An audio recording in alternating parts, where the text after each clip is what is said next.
اس بنیاد پر صرف دین پر پہرا دینے کے لیے ہم نے یہ پرچم بلند کر رکھا ہے، اور ہمیں کوئی گھبراہٹ نہیں اللہ کے فضل سے۔ صرف یہی ہے نا کہ پوری دنیا خلاف ہے، صرف یہی ہے، اس میں کیا ہوتا ہے؟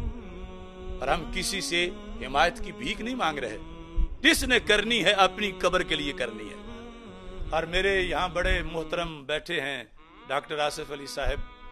سن رہے ہیں شاید، اور یہ سارے ہمارے جتنے بھی کارکنان ہیں، کیونکہ وہ بات کر لیتے ہیں، میرے سے یہیں بیٹھے انہوں نے بات کی،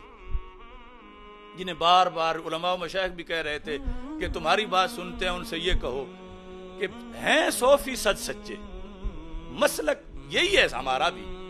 لیکن حالات ٹھیک نہیں، اور اس سے ڈاکٹر صاحب کا نقصان ہو سکتا ہے، اور ہمیں ان کی بڑی ضرورت ہے کہ جو وہ کام کر رہے ہیں پھر کون کرے گا، نقصان ہو سکتا ہے۔ میں نے ان سے پوچھا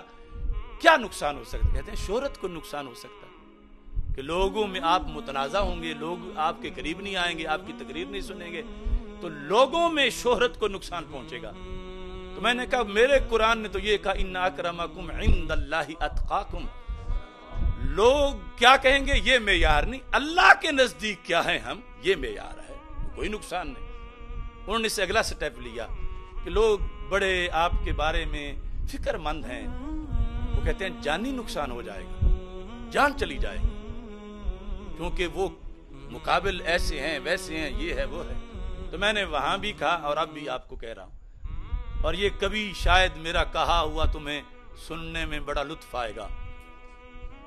کہ اگر میرے رب کو یہ منظور ہے کہ میرا قلم، میرا علم، میری زبان